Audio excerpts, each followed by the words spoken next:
Danny Quinn never thought she'd end up zip-tied to a chair in an underground casino in Gangnam, staring down two identical faces that looked like they were deciding whether to kill her or keep her for themselves. And when she found herself falling in love with the two dangerous brothers who ruled Seoul's criminal underworld, she realized that stolen money was the least of her problems. The casino's back room smelled like expensive cologne and fear. Danny's wrists burned against the plastic ties, but she kept her chin up, refusing to give these bastards the satisfaction of seeing her panic. She'd hacked the wrong bank account. 2 million won. She thought it belonged to some corrupt CEO. Turns out, it belonged to the Kang crime family. Stupid. So incredibly stupid. The door opened. A man walked in, all sharp lines and expensive black suit. His face could have been carved from ice. Dark eyes swept over her like she was already a corpse. "You stole from us," he said. His voice was quiet, deadly. "I'll pay it back." Danny's voice didn't shake. "Good. With what? Your student visa and empty bank account?" Before she could answer, another man entered. Same face, completely different energy. This one actually smiled as he pulled out a chair, sat down across from her, and produced a knife. Danny's heart stopped, but he just cut her zip ties. "We're not going to kill you," he said, rubbing her wrists gently where the plastic had bitten into her skin. "I'm Jihoon. That's my brother Minho, and we're going to employ you." "Employ?" Danny jerked her hands back, blood rushing painfully into her fingers. Minho circled behind her chair. She felt him there, a presence cold enough to freeze. "You're skilled, talented even. We need someone with your capabilities. And if I say no?" Jihoon's smile never wavered, but something flickered in his eyes. He pulled out his phone, turned it toward her. On the screen was a photo of her little sister, Zoe, walking out of her therapy clinic in London. Danny's blood turned to ice. 1 year, Jihoon said softly.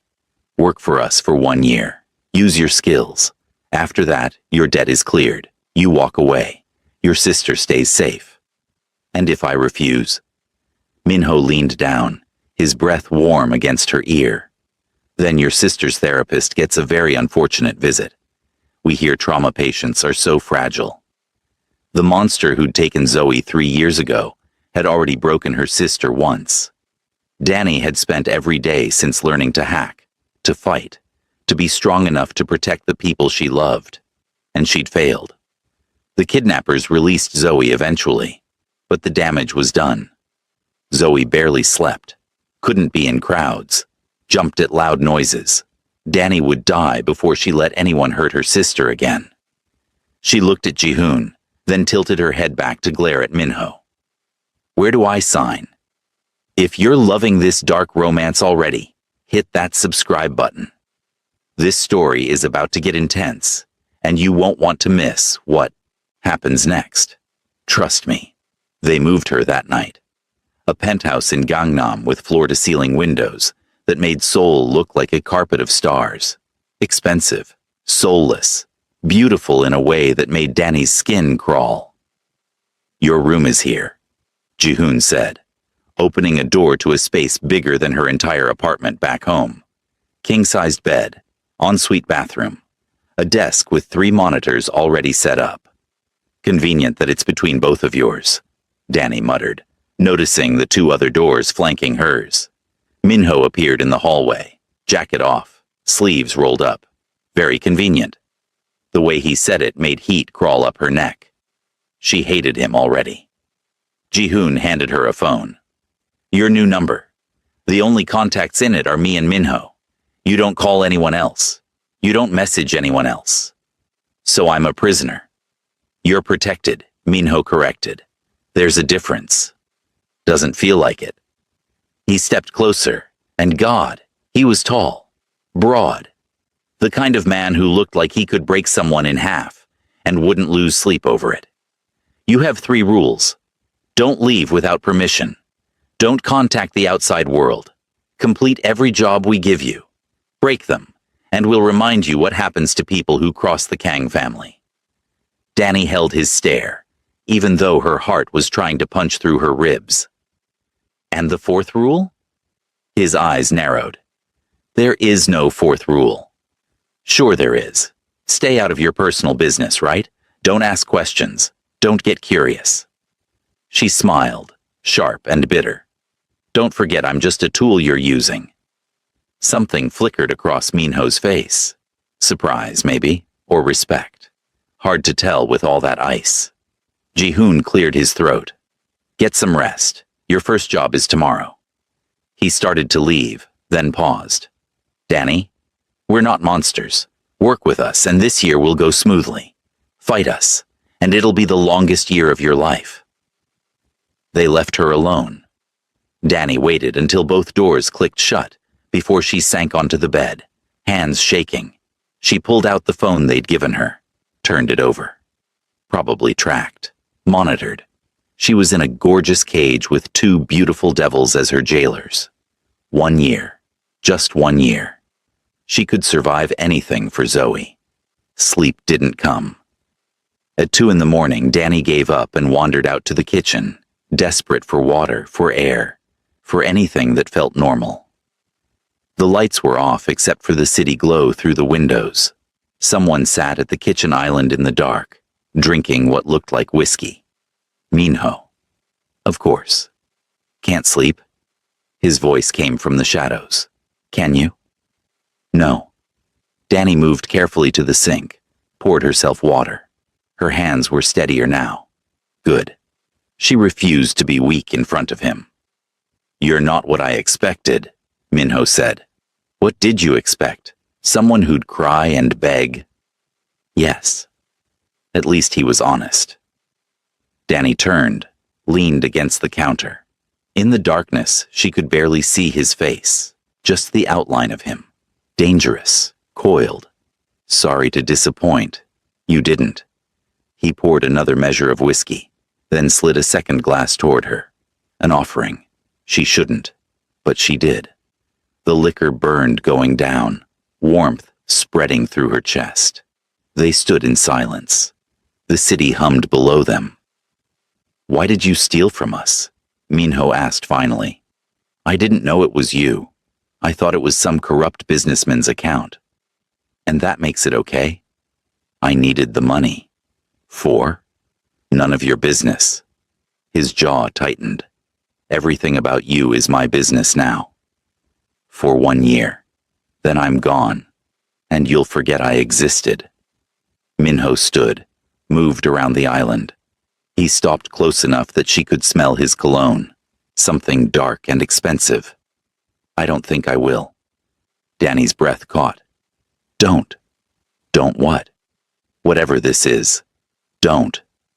His hand came up, not touching her, just hovering near her face, like he was deciding something. You're right. This is a bad idea. Then step back. He didn't. Neither did she. The moment stretched, tight as a wire. Then Minho grabbed his glass and walked away, disappearing down the hall to his room. His door shut with a quiet click. Danny released a breath she didn't know she'd been holding. This was going to be a very long year. The first week was hell. Danny refused every kindness Ji-hoon offered. When he cooked breakfast, she ate in her room. When he asked how she was settling in, she gave one-word answers. When he smiled at her, she looked away. Don't pretend to care, she snapped one morning when he asked if she needed anything. Ji-hoon's smile faltered. I'm not pretending. Yes, you are. I'm a prisoner. You're my jailer. Let's not dress it up as something it's not. She saw the hurt flash across his face before he masked it. Good. She needed him to stop being nice. Nice was dangerous. Nice made her forget what this really was. Minho was easier to hate. He barely spoke to her, just gave orders and expected obedience. But Danny challenged him at every turn. Complete this job by tonight, he'd say. Or what? Or you'll regret it. You don't scare me, she'd lie. meeting his cold stare with her own fire. His jaw would tighten. I should. But he never followed through on the threats. Just walked away, leaving her confused and angry. On day 4, she tried to escape. Picked the lock on her door at 3 a.m., made it to the elevator before Minho appeared from the shadows, like a ghost. Going somewhere? His voice was ice. Her heart hammered. I need air. No, you need to follow the rules. He gripped her arm, not hard enough to hurt but firm enough to remind her who had the power. Back to your room. Let go of me. When you stop being stupid. She jerked free, glared at him. I hate you. Something flickered in his eyes. Good. Hate is safer. That night, she slept with a chair wedged under her door handle. On day 7, she tried again. This time she almost made it to the street before Jihoon's car pulled up beside her. Get in, Danny. No. Please, before Minho finds out. He won't be as patient as me. She climbed in, furious at herself for the tears burning her eyes. Jihoon drove in silence, then parked overlooking the Han River. I know you're scared, he said quietly. I know this isn't what you wanted, but running will only make things worse. How could they be worse? I'm a prisoner. You're protected. Same thing. It's not. He turned to face her. Danny, there are people who'd kill to get information about our operations. If they found you out there alone, unprotected. He shook his head. I can't let that happen. You mean you won't lose your leverage over me? Pain crossed his features. Is that really what you think? That you're just leverage? What else would I be? He opened his mouth, closed it, then drove her home in silence. One night during her second week, Minho caught her trying to hack their system, attempting to erase her digital footprint so she could disappear properly. She didn't hear him enter her room, didn't realize he was there until his hand slammed her laptop shut. Stupid, he said coldly. You think I didn't account for that? Danny shot to her feet. I hate you. You said that already. He crossed his arms. Tell me, what was your plan? Erase yourself and run. We'd find you in 6 hours. Less. Then I'd run again. And we'd find you again. And again. Until someone else found you first. His eyes were flat, emotionless. Is that what you want? To end up in a worse situation just to spite us? At least I'd have tried. For a moment, something almost like respect flickered across his face. Then the ice slammed back. I'm upgrading the security. Try this again, and there will be consequences. He left without another word. Danny waited for the punishment. For violence, for threats, for something. But nothing came. He just left her alone. She didn't know what to do with that. The next morning, Minho was waiting in the kitchen. You're training with me today. I don't need. You do. The people after us won't care that you're unwilling. Learn or die. Your choice. Danny wanted to refuse, but something in his voice stopped her. This wasn't a power play. This was something else. The gym was brutal. Minho taught her to block, to strike, to use her size as an advantage instead of a weakness. He came at her again and again, relentless. She didn't speak, didn't acknowledge his instructions except to follow them. Silent, angry compliance. You're holding back, he said after an hour.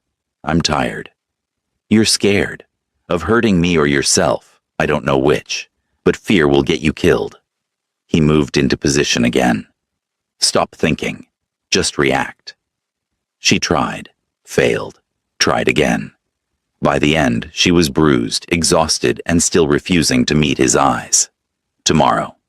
Same time, he said, and walked away. Meanwhile, Jihoon kept trying. He attempted to cook Nigerian food, produced something that looked like jollof rice, but tasted like a confused kimchi experiment. Danny took one bite and couldn't help it. She laughed. actually laughed. Jihoon's whole face lit up. There it is. She shut down immediately. It's terrible. I know. Help me fix it? Why would I do that? Because you miss home, and I want to give you a piece of it. His smile softened. Please, Danny, let me do this one thing. Against her better judgment, she did. Showed him how to make proper jollof, the right spices, the technique her mother had taught her. By the end, the kitchen smelled like Lagos, and her chest ached with homesickness. Thank you, Jihoon said quietly, plating the food, for letting me in, even just a little. Danny looked away. Don't read into it. But they both knew something had shifted. Week 3, Jihoon started asking questions about her life, her dreams, what she wanted before everything went wrong. At first, she gave nothing, silence or sharp words designed to push him away. But he was patient, gentle, never pushed, just waited. What did you study? He asked one evening while she worked. Computer science. Did you like it? I loved it. What did you want to do? After graduation? Danny's fingers stilled on the keyboard. No one had asked her that in 3 years. I wanted to work in cybersecurity, protect people from hackers. The irony wasn't lost on her. Guess that didn't work out. It's not too late. You could still... I'm a criminal now, Jihoon. That door is closed. Doors can be reopened. She looked at him then, really looked. Saw something genuine in his eyes, something that made her chest tight. Why do you care? Because I see you, Danny. Not the hacker, not the prisoner. You. And I think you're extraordinary. She turned back to her screen before he could see how much those words affected her. You don't know me. Then let me. Oh no, Danny thought. I'm falling for him. She tried to pull back, became cold again, distant. But it was too late. Jihoon had wormed his way past her defenses, and now every smile felt like sunlight, every kind word like a knife, because she knew this couldn't last. 9 months. Then she'd leave. She couldn't afford to care. But she was starting to. And that terrified her. In month 2, a job went wrong. Danny had hacked into a rival gang's financial system, just like Minho ordered. But someone had been waiting, traced her location back. Not all the way, but close enough to rattle her. They know I am in Seoul, she told Minho, hands shaking. They're looking. Let them look. They won't find you. You don't know that. Yes, I do. His certainty should have been comforting. Instead, it made her angry. You can't promise that. You can't promise anything. He studied her for a long moment. You're right. I can't. But I can promise I'll die before I let anyone take you. The words should have sounded dramatic, overblown. Instead, they sounded like a vow. That night, Danny couldn't sleep. At 2 a.m., she found herself on the balcony, staring at Seoul's glittering lights, trying to calm her racing heart. She didn't hear Minho approach until she felt weight settle over her shoulders. His jacket, still warm from his body. He stood beside her, silent, solid, just there. Minutes passed, maybe hours. Finally, he spoke. You handled it well today, Minho said quietly. Better than some of my men. Is that a compliment? Don't get used to it. But there was the tiniest curve to his mouth. Not quite a smile, but close. Danny's traitorous heart flipped. No, she thought desperately. Not him too. Anyone but him. Why don't you sleep? She asked, deflecting. Nightmares. The honesty surprised her. About what? Things I've done, things I've seen, things I couldn't stop. He lit a cigarette, offered her one. She declined. You. My sister. The day she was taken. Danny wrapped his jacket tighter around herself. I replay it constantly, wondering what I could have done differently. You were 20, a kid yourself. Old enough to protect her. No one's old enough for that kind of trauma. Minho exhaled smoke into the night air. But you're still trying to protect her. That's why you're here. That's the only reason I'm here. He glanced at her, something unreadable in his eyes. Is it? Before she could answer, he stubbed out his cigarette and went inside, leaving her alone with the city and her confusion. A week later, Jihoon left for a business trip to Busan. 3 days. Behave while I'm gone, he told Danny with a smile. When do I not behave? Should I make a list? Despite herself, she almost smiled. Travel safe. His expression softened. I'll miss you. Don't. Too late. After he left, the apartment felt different, colder. Minho was even more silent than usual, just grunted responses when she spoke. On the second night, Danny woke to shouting, Korean, anguished, coming from Minho's room. She should have ignored it, should have stayed in bed. Instead, she found herself at his door, knocking. Minho? The shouting stopped. Silence. I'm fine. Go back to bed. You don't sound fine. Danny. She opened the door anyway. Minho sat on his bed, shirtless, covered in sweat. His hands shook. He looked broken, vulnerable in a way she'd never seen. Bad dream? She asked quietly. Every night. He rubbed his face. You should go. Do you want me to? Long pause. No. Danny sat on the edge of his bed, careful to keep distance between them. Want to talk about it? It won't help. Might. He was quiet so long she thought he wouldn't answer. Then, I dream about my parents, their murders. Sometimes I save them. Most times I don't.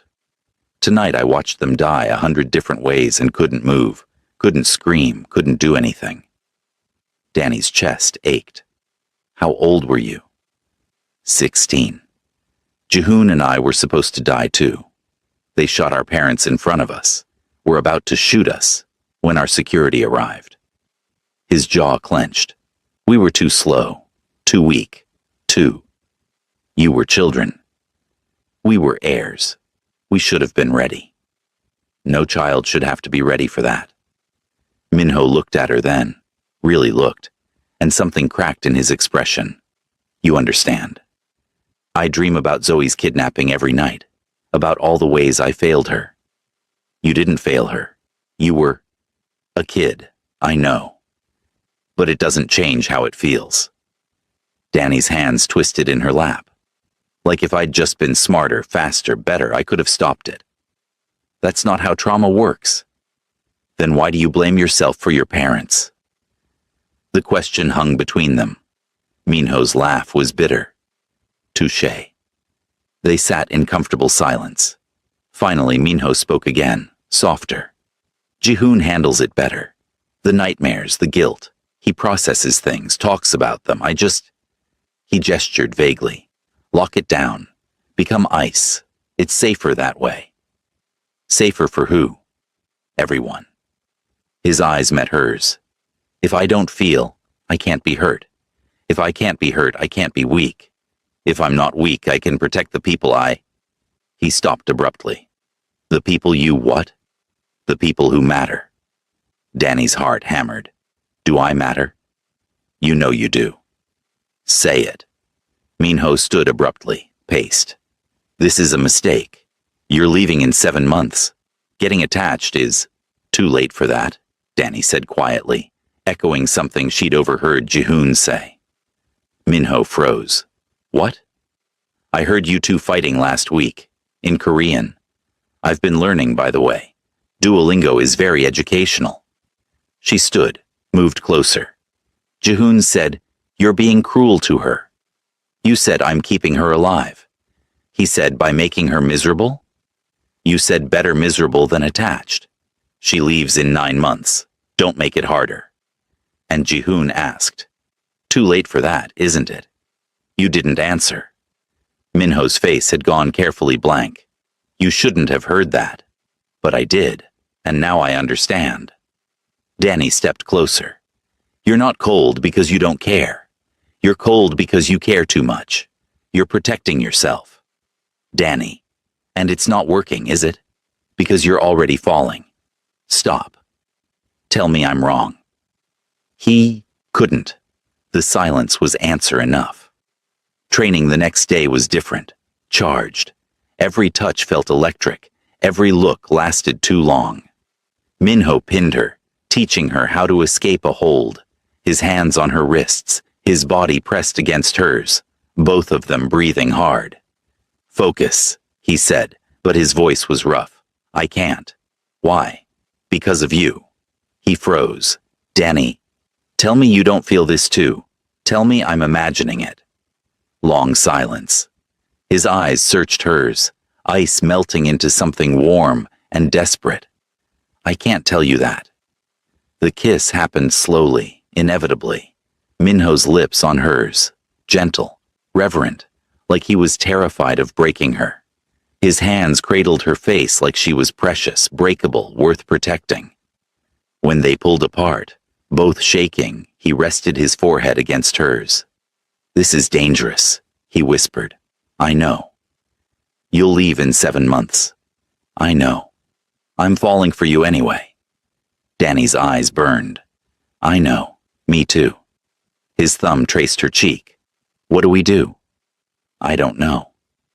They stood there, holding each other, the future looming like a storm they couldn't avoid. When Jihoon came home the next day, he found them on the couch, not touching, but close.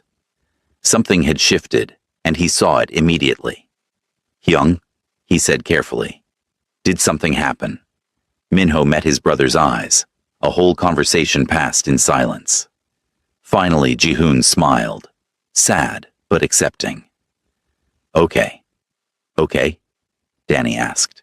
I'm not going to fight him for you. We're not going to do that. Jihoon sat on her other side. But I'm not giving you up either. What does that mean? The twins looked at each other. Some twin telepathy Danny couldn't decode. It means, Minho said slowly, we figure this out. Together. All 3 of us, Jihoon added. Danny's heart hammered. That's insane. Completely, Jihoon agreed. People don't do that. We're not most people, Minho said. And neither are you. I don't know how. Neither do we, Jihoon admitted. But we'll figure it out. If you want this. If you want us. Danny looked between them. Minho, all ice and hidden fire. Jihoon, all warmth and steady devotion. 2 halves of something she didn't know she needed. I want this, she whispered. I want you. Both of you. Then you have us, Minho said. All of us, Jihoon added, taking her hand. For the first time since this nightmare began, Danny felt something like hope. If you're hooked on this story, drop a comment below. Let me know which twin you're rooting for, or are you team both? And don't forget to share this with someone who loves a good forbidden romance. The next few months were a study in impossible things working anyway. They didn't have a blueprint for this. No rules, no guide, just 3 people fumbling towards something that felt right, even when it looked wrong. Mornings belonged to Minho. Training sessions that were half combat practice, half stolen kisses against the gym mats. He taught her to be lethal, then held her like she was made of glass. You're getting better, he said one morning, blocking her strike. Good teacher. His rare smile appeared. Or exceptional student. Evenings were Jihoon's, cooking together, his hands guiding hers as he taught her to make Korean dishes. Laughter and teasing and soft touches that made her heart race. You're burning the garlic, he murmured in her ear. You're distracting me. That's the point. He kissed her neck, and she forgot about the garlic entirely. Nights were theirs. All 3 of them tangled on the couch, watching movies Danny picked. Minho's arm around her shoulders, Jihoon's head in her lap, her fingers running through his hair. It shouldn't have worked. By every logical measure, it was doomed. But it did work. Somehow, impossibly, it did. Month 5. The jobs got harder, more dangerous. Danny was no longer just hacking bank accounts. She was dismantling security systems, rerouting shipments, exposing corruption in high places. "You're invaluable," Jihoon told her one night. The families noticed. "Is that good or bad?" "Good. You're not just our hacker anymore. You're our partner." Minho added, "Some of the men have started calling you Agwang, the Queen." Danny's eyebrows shot up. "That's ridiculous." "That's respect," Minho corrected. "Don't dismiss it." But respect came with visibility, and visibility came with danger. The Cheongsu gang made their move on a Tuesday. Danny was in a cafe, meeting a contact for information. Simple job. Should have been safe. Should have been. She didn't see them coming until a hand clamped over her mouth and something sharp pressed against her ribs. "Scream and I'll gut you here," a voice hissed in Korean. "Kang's little pet is coming with us." They dragged her to a van, zip-tied her wrists, threw a bag over her head. Terror clawed up her throat, but she forced herself to think. Minho had trained her for this. Stay calm, observe, wait for opportunity. The drive felt like hours. When they finally stopped, they hauled her into a building that smelled like rust and rotting fish. A warehouse, probably near the port. Someone ripped off the hood. Bright lights blinded her. "Well, well," a man said. Middle-aged, expensive suit, cruel smile. "The twins' whore. I expected someone more impressive." Danny glared. "And I expected someone less cliché." "Really? The twins' whore? That's the best you've got?" He backhanded her. Pain exploded across her face. "Mouthy too. They teach you that?" She spit blood. "No, that's all natural talent." Another hit. Her vision swam. "Here's what's going to happen," he said. "You're going to call your boyfriends. Tell them to come alone, no backup, or we start cutting pieces off you. Starting with fingers, maybe moving to that pretty face." "They won't come." "Yes, they will. Everyone knows the Kang twins have gone soft over you. It's pathetic, really. Weaklings ruled by their dicks." Danny laughed, tasted more blood. "You have no idea what's coming for you." Big talk from a tied-up girl. Not a threat, a fact. She smiled through split lips. "You just made the last mistake of your life."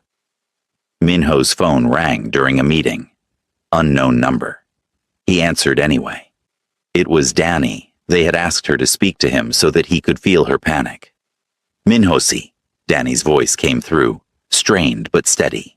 "They want you and Jihoon to come to the old fish warehouse on Pier 7, alone, or they'll start removing my fingers."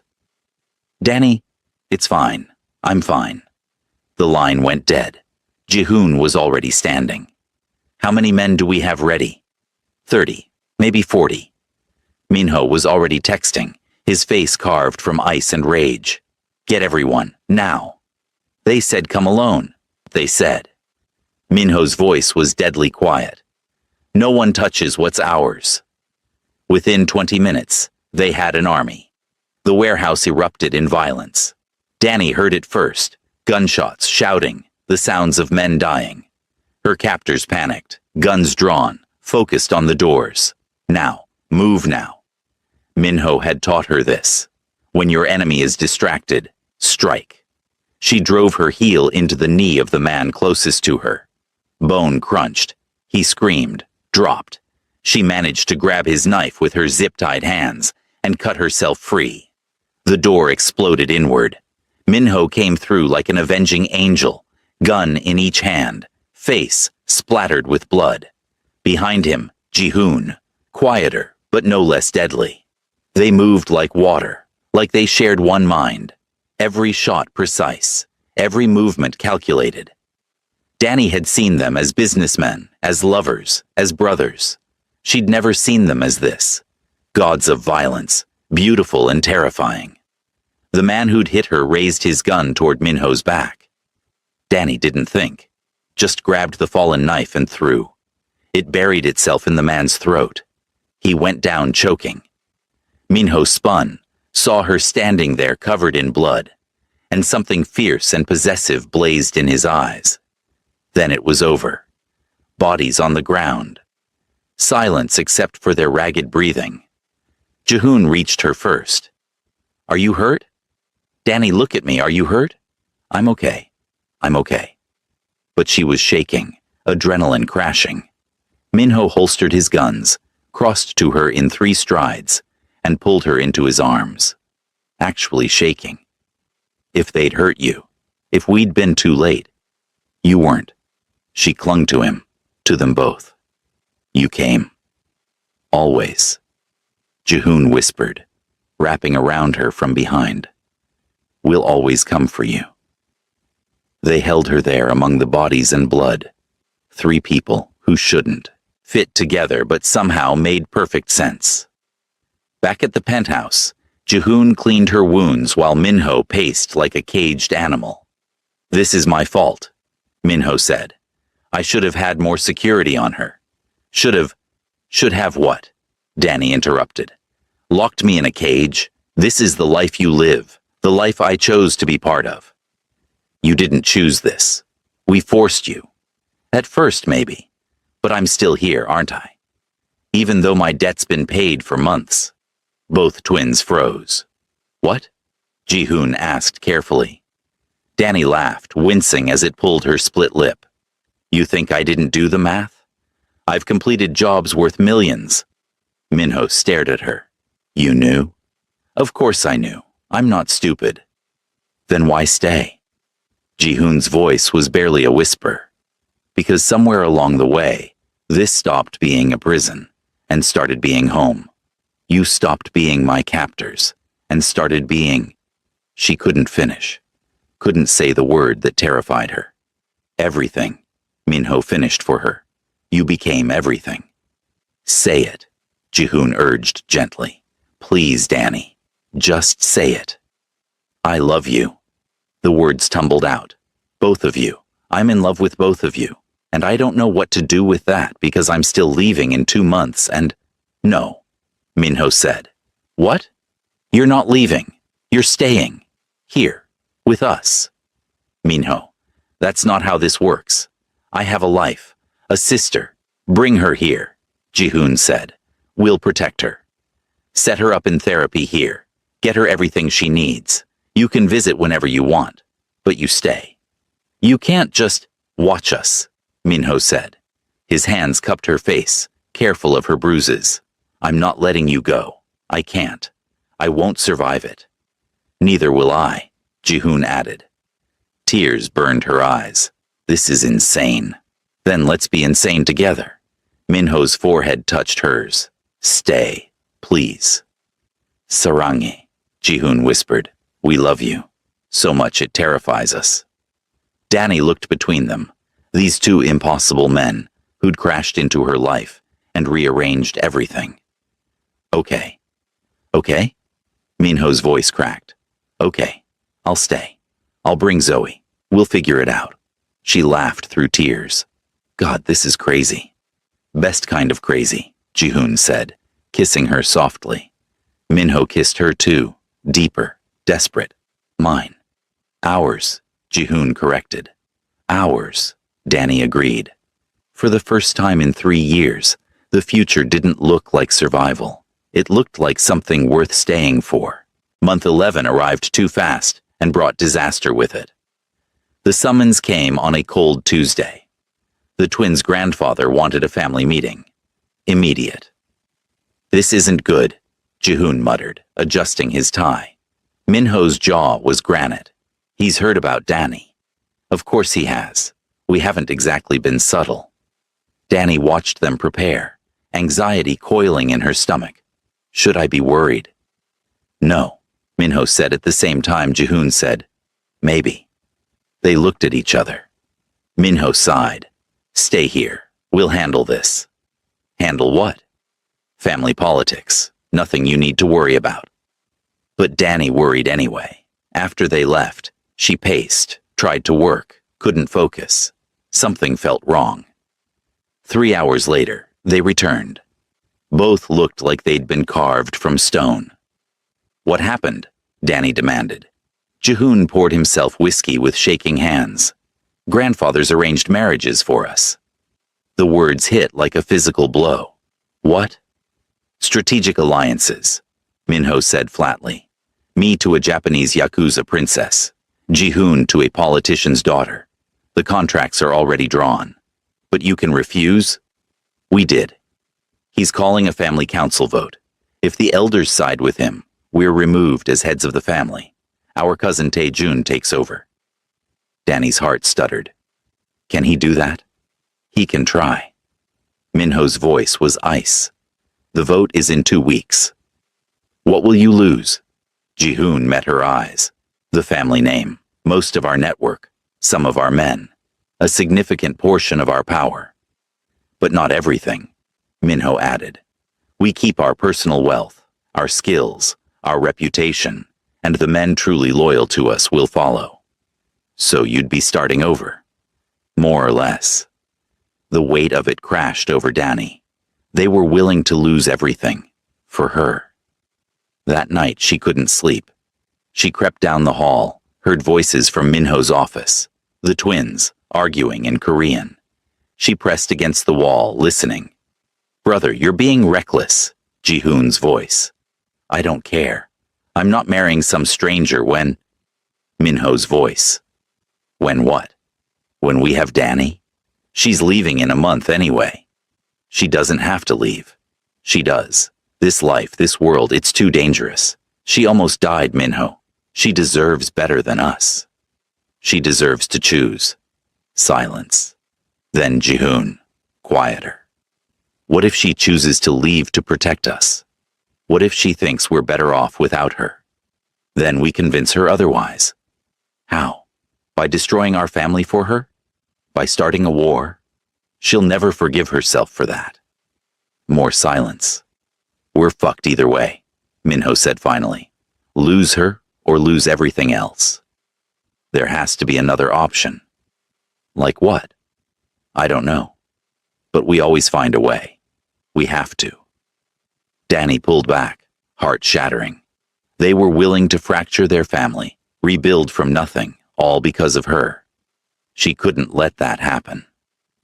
The next day, while the twins were meeting with their team, Danny sat at her desk and wrote 2 letters. Hands shaking, tears falling, words that ripped her apart. To Minho, you once told me you protect what's yours, but I'm not a possession to fight over. I'm a person who loves you too much to watch you go to war with your family because of me. You've given me so much. Safety, purpose, love. Let me give you this. Space to choose your future without me clouding it. Don't burn bridges you might need. I'll be okay. I survived before you. I'll survive after. I love you. To Ji-hoon, you taught me that love isn't about grand gestures. It's about small, consistent choices.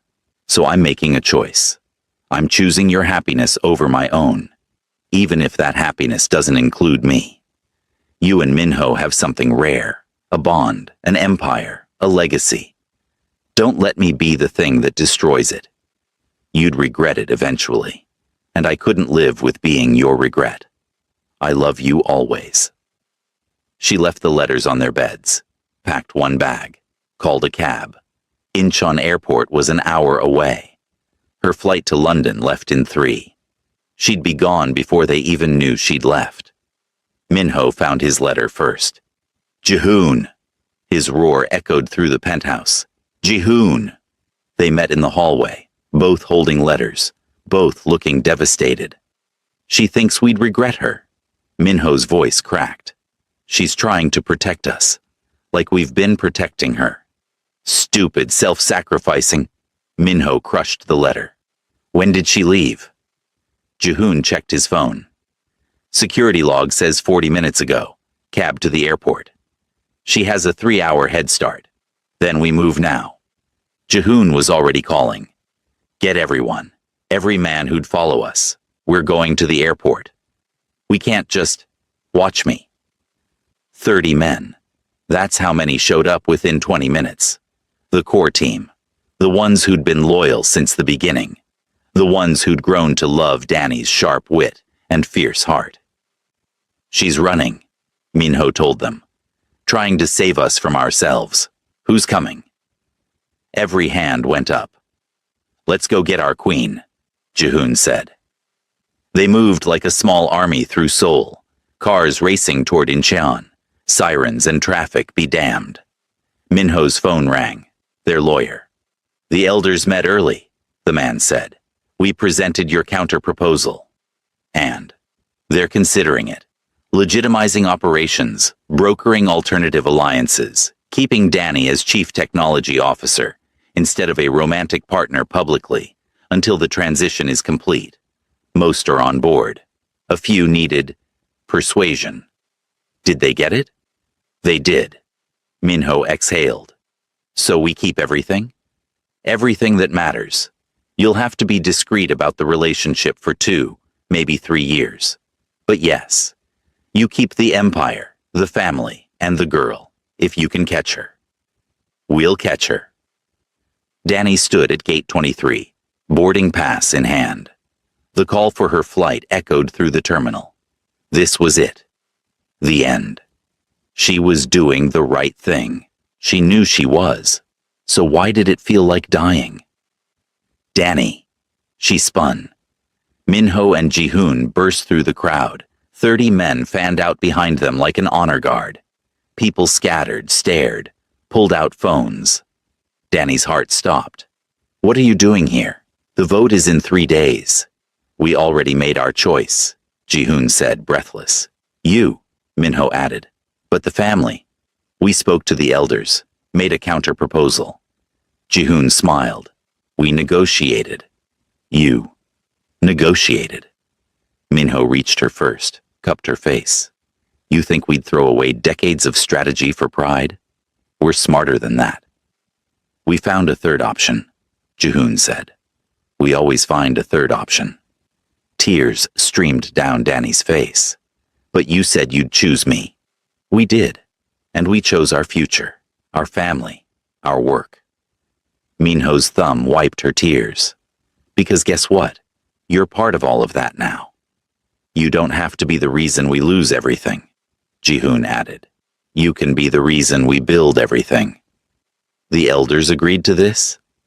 Minho's smile was dangerous. Most of them, the ones who didn't, were persuaded. It's not perfect, Jihoon admitted. We can't take you to family events yet. Can't post couple photos. Have to pretend you're just our business partner in public. But behind closed doors, Minho's voice dropped. You're ours, completely. And in 2 years, when the transition is done, Jihoon grinned. We're putting a ring on that finger and daring anyone to say something.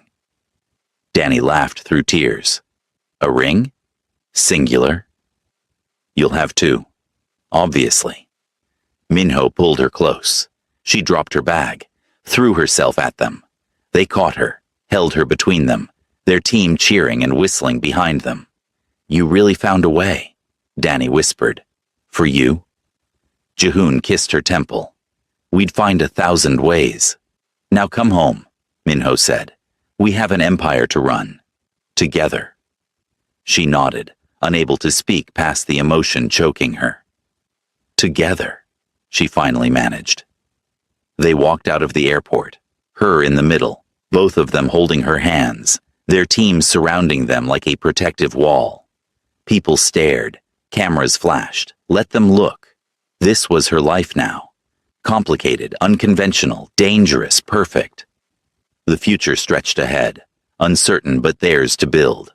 Not ruined, not sacrificed, just transformed. And for the first time since this whole impossible thing began, Danny Quinn knew exactly where she belonged. Home. If you made it this far, you're amazing. Drop a comment and let me know what you thought. Team Minho, Team Jihoon, or Team both. Don't forget to like this video and subscribe for more addictive Afro-Korean romance stories. Share this with your friends who love dark romance and why choose stories. What should I write next? Let me know in the comments.